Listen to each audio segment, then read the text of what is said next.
Hello guys, in this video I'm going to show you how to check how many new followers did an Instagram reel generate for you in Instagram edits. So to do that, it's quite easy. You just have to open up the Instagram edits page and then move on to the bottom right corner here to the statistics tab, and it's going to open up this page where you can see lots of generic stats of your Instagram profile. But to see how many followers did a specific reel generate, you just have to scroll down where you can see all your recent posts, but obviously you can filter them so you can check out posts with which have been posted in the past.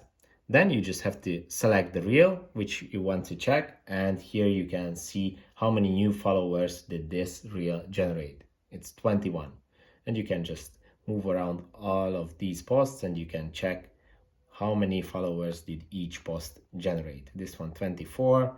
Let me show you a bigger one. This one is 5. This one is 7.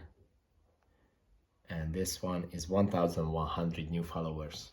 So yeah, it's pretty easy to do. I hope this video was helpful for you. Please consider sending a super thanks donation and see you in the next one.